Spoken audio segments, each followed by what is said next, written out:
Hey everybody, this is Dan with another TaDa Ministries review. This is where we take a game, we go over the rules a little bit, and then talk about that game's strengths and weaknesses within the family context to see if it might be something that you and your family or gaming group would enjoy. Today we're going to be talking about a game called Dogfight, Starship Edition. This is a game that was released by Michael Fox. Michael P. Fox, not Michael J. Fox.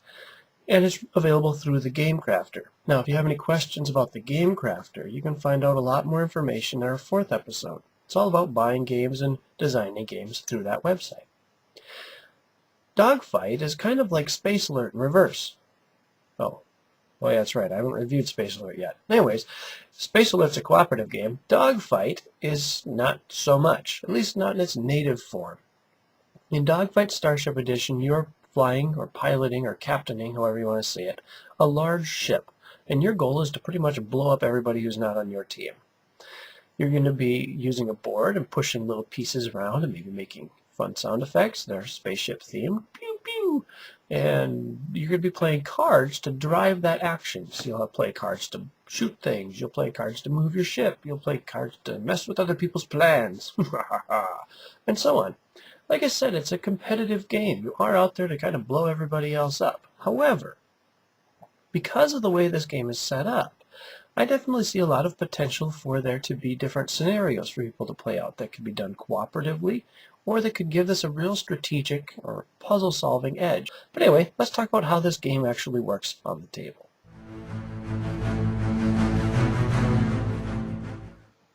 Alright, before the talking hands get too excited talking about how to play this game, I first want to make one thing very clear. I was provided with 2 deluxe sets of the game. Now, deluxe sets, as you could probably guess from the name, come with some particular components. First of all, they come with a particular ship card that's unique to that set. They come with card stock game boards.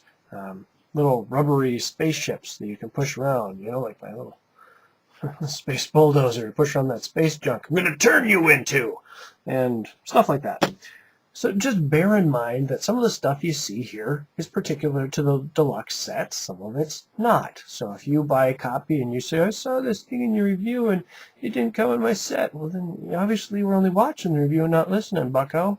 You gotta pay attention. Anyway, the purpose for that is so that if you already have this stuff, or if you don't want it, you can get the cards that you want less expensive. So that's why there's different types of sets. We'll talk about that at the end of the review. Anyway, here are the basic boards, or one of the basic boards. You can see that this is based in our solar system. So here we have our sun, we have some different planets that I won't bother trying to name because I'll screw it up and that'd be embarrassing. There is some starting positions floating around in space, A, B, and C. So you'll put your little ship there and you'll move yourself around and try to blow everybody else up. And there's some different features on the board. Like you can see some numbers and some hexagons are surrounded in blue and stuff like that. We'll talk about that in a little bit. But this is the board. You're going to be moving around and trying to outwit your opponent and blow him to smithereens. And you're going to outwit your opponent and blow him to smithereens with cards. First of all, you're going to have a ship card. Most likely it'll be different from your opponent's.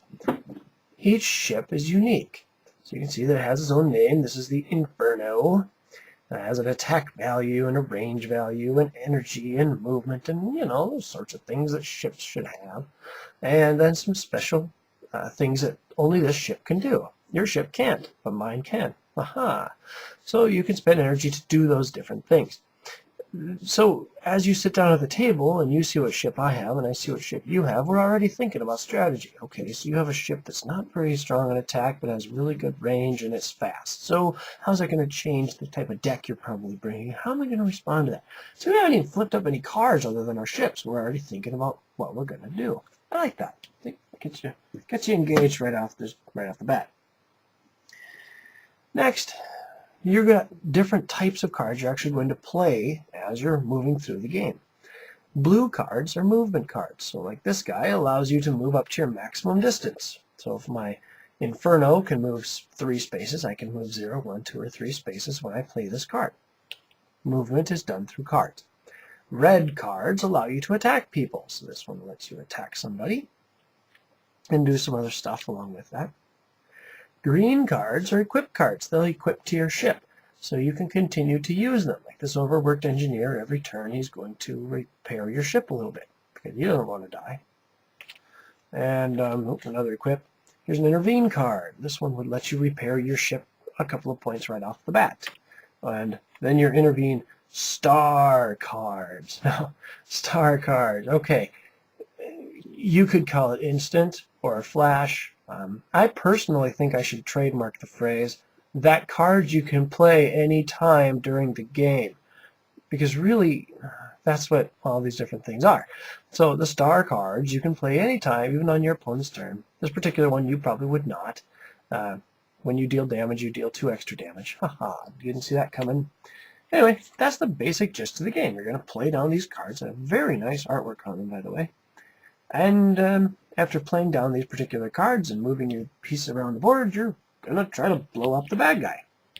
That's you, in case you're wondering. It's not me. Now, playing out these cards is actually done in a fairly structured way.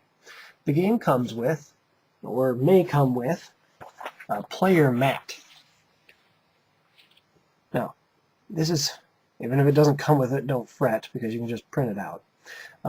It's just 2 pieces of paper, but it really makes it pretty straightforward. It says ship. Golly, I think I'll put my ship there. That's what I'm going to do. Action deck. See, this is called good game design, kids. People should be making decisions while playing, not making decisions while setting up the game. At least not the kinds of decisions as in they don't know what the dickens they're doing. So this is the basic idea. Now, as you're playing the game, you're going to do this in a couple of different phases. First, you're going to prepare what you're going to do. You can choose to do some different ship abilities if you want to, and of course if you have energy to do so. And then you're going to choose what to do on 3 different action spots. These are called tiers. So you can choose on each of these things, you can do something different, and you're going to set that up before you really start the round. So you're going to kind of think, all right, on this round, these are the 3 actions I'm going to do. And they may or may not be relevant by the end of the round. But this is, by golly, this is what we're going to do. And then we discard it all. And that's the 3rd phase of the round. So to begin with, everybody sits down and they look at their hand. And they turn their hands right side up, because that helps. And they go through and they say, all right, I'm going to do different things as I go along. Now, on each tier, you can either pass, which would be like this, or you could draw a card, or you can set down a card. So I might set down this card. And then on tier 2, I could do the same thing. I could draw on all 3 tiers if I wanted to, or pass on all 3 tiers. Or you could set down cards, or any combination thereof. Now, I'm going to set down 3 cards here, and away we go. And wait patiently for you to finish yours. Alrighty, so somebody will have priority to begin with. You're going to decide that at the beginning of the game, and then it passes around as you're going from round to round. But during the second part of the phase, the priority player will go first. So they will resolve their, any ship abilities first, and then everybody else will. And then the priority player will reveal their first tier, or do whatever they're going to do in their first tier, and then the next player will, and so on.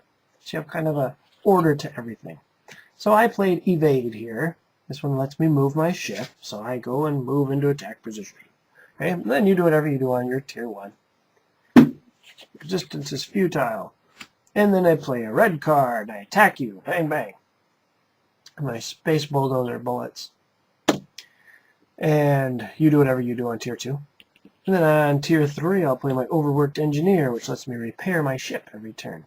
And when I play him down here, I'm going to go and equip him, where it says gear cards. And so he stays in play until you make him go away. So every turn I get to repair my stuff. Then at the end of the round, we discard everything to our aptly named discard pile. See? Leaving nothing to chance here. And on we go. Next round, we pass priority. Actually, priority player gets to draw a card. Nobody else does. But that's the basic play of a game of dogfight. Alright, so that's Dogfight Starship Edition. I enjoyed this game. I think it works well. It takes the card game element and the board game element and mixes them together in a good way. A lot of collectible card games are so abstract, you just can't visualize it on the tables. You have 2 creature cards and I have 2 creature cards, so we look like we're at the same place, but yours are big hairy trolls and mine are little hairy dwarves. You're going to walk all over me. You just can't see that unless you know what the cards actually do. With Dogfight, you've got maps. You've got your guy. You're moving him around. You're trying to hide behind moons. You're getting attack position on people so that you can shoot him and he can't shoot you. You've got a tactical element to the game that simply doesn't exist in other collectible card games, and it pulls it off very well. I like it. I like the added layer that this gives to the traditional collectible card game genre. This is a natively competitive game. That's what the rules really focus on, is just you against whoever trying to blow up everybody else. There's really nothing wrong with that. I personally prefer the cooperative elements of games, but hey, there's nothing wrong with a good competitive as well. There are a lot of things you can learn. How to lose well, how to win well, how to compete well. Those are good life skills to develop. But this is an open-ended game. You don't just have to say, well, these are what the rules say, so this is exactly what we're going to play every single time we play. It's designed to be tweaked with, not necessarily to change how the rules work, but to implement those rules in different ways. The game gives a mechanic that works well, and how you apply that mechanic is really whatever you want to do with it. But do not forget that this is a collectible card game. So you're going to want to buy cards. You're going to have to buy cards. You're going to want to build that deck so you can go and be competitive and do the things you need to do with that deck. Well, similar to the other collectible card games I reviewed, Dogfight has static booster packs, so you know exactly what you're going to get before you buy it. I like that. That's a good thing. But they also break it down really to specific sets, so you might have a reason to buy them. For example, you could buy a bare bones ship pack. So you get one of the different ships, because all the different ships are unique, and then some different cards that complement that ship well, so you're ready to play. You get a versus set that's essentially 2 of those ship packs. It's a little less expensive than buying 2 of them off the shelf, and then you're ready to play with somebody else. There are deluxe packs, which include one of the ship packs, plus some more advanced cards like fighters and things like that, maybe. And it also has some glass beads to measure energy and some dice to track hull strength. And it has the boards printed out on cardstock, which is really nice. I like that a lot. I'm glad that I have a couple of those on hand so that I can reuse them. And then there are standard booster packs, which are also thematic. So they have an aggressive or an assault booster pack, which has a bunch of attack cards. One has a bunch of move cards. One has a bunch of intervene cards. One has a bunch of support craft, like fighters and drones and things. And then there's Booster Pack 0. This is where Dogfight really leaves the pack. Booster Pack 0 allows anyone to pick the cards that they want and post that list onto the game's Board Game Geek page. And then the designer will go out and create a booster pack with those particular cards in it and put it up for sale on the Game Crafter. And anyone who wants that can then buy it. And that's really my overall impression of Dogfight Starship Edition. I thought it was a really neat, clever, different game. Hopefully after watching this review, you have some sort of opinion on it. If you want more information, you can head over to their website. It's dogfighttgc.com, or you can go to their Board Game Geek page. You'll find out lots more information at both of those different places. As always, if you decide to pick up a copy because of what you've seen here, please let the designer know. That helps me get different games to review, helps stroke my ego, does all sorts of important things like that. Anyway, thank you very much for watching the review, and hope to catch you next time.